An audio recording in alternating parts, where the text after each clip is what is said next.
It's hard to tell you when I first met him because I feel like I've known him all my life, but I clearly have not. He didn't grow up in Bowling Green. What stood out about Matt Cook as a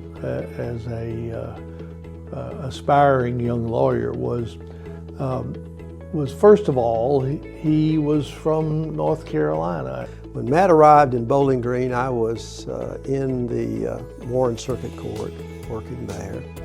And I knew, of course, he worked with David Cole and Hamp and others, but people I had worked with before. So I got to know him that way because he was sort of doing what I had done before, and we had that in common.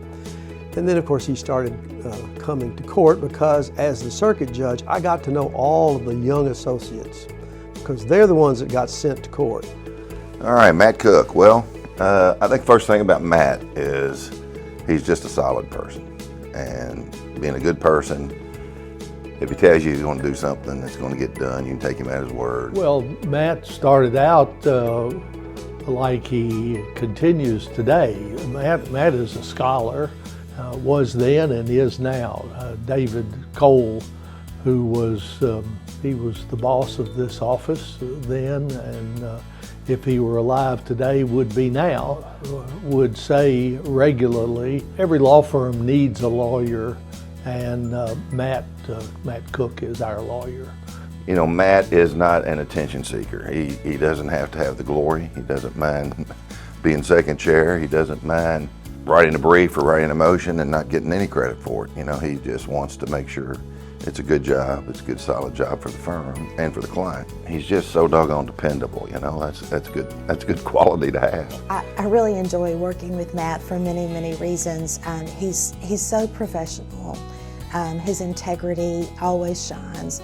But I really like working with him because when you're working with elected officials whose reputation is on the line when a lawsuit is filed, when that happens, they're very emotional about it, and they work with me on a daily basis. So sometimes they're like, "Oh, it's just Amy," or I know Amy told me not to do this specifically. But they're like, but I want to do it, and I always get to say, well, let's ask Matt. And so we'll send an email to Matt, and he always comes back with the perfect response. And he's so well respected that they really listen to him and they take his advice. And so he is so beneficial to me on many, many levels. But what an honor, and kudos to him for them really listening to him and taking that advice and taking it to heart. We, as judges, as people, form impressions of people that we see in court. And one thing I came to know of Matt was that he always came well prepared for whatever it was we were going to discuss.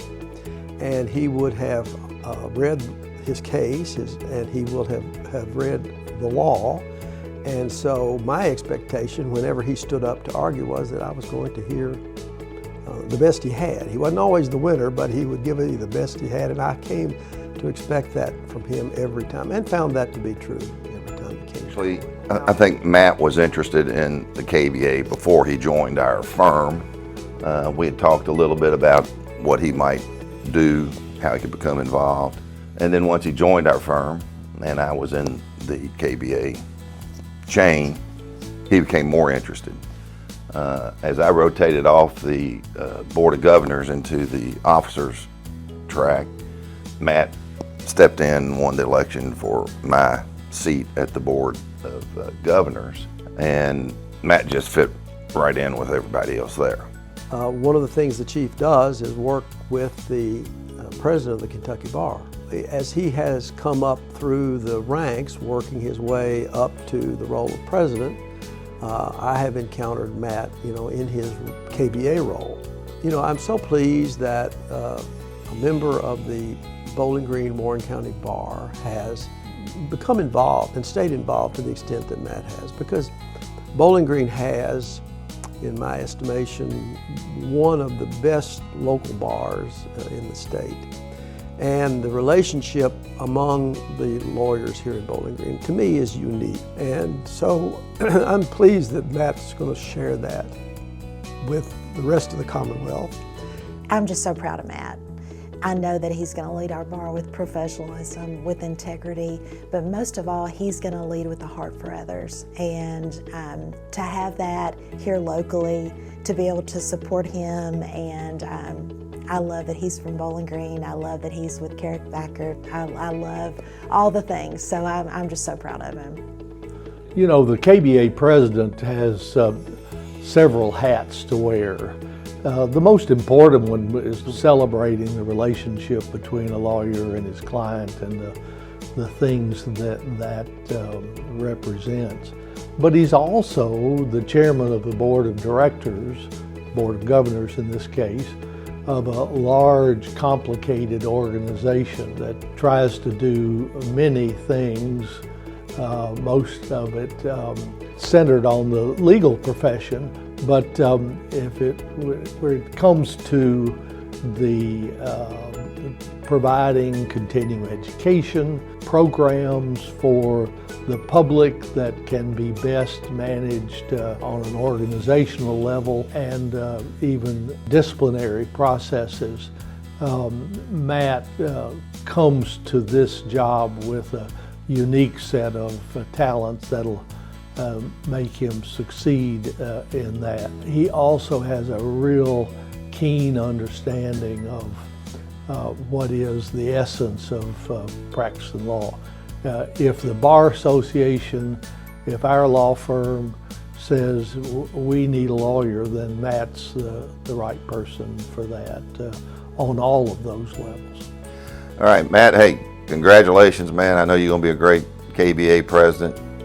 Anything I can do to help, let me know, but I think you've got it under control. Good luck.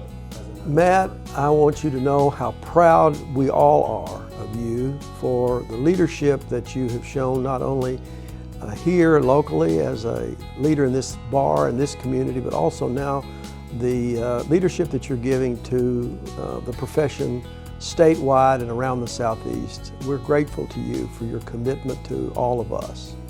Matt, congratulations. I am so very proud of you. I know you're going to lead the Kentucky Bar Association with professionalism and integrity and just the Matt spirit. So thank you and congratulations. What a great day it is for the Kentucky Bar Association and for Matt and Melanie Cook and Andrew and Lane. Congratulations. It's been a real blessing to me to have been a part of your all's lives and vice versa.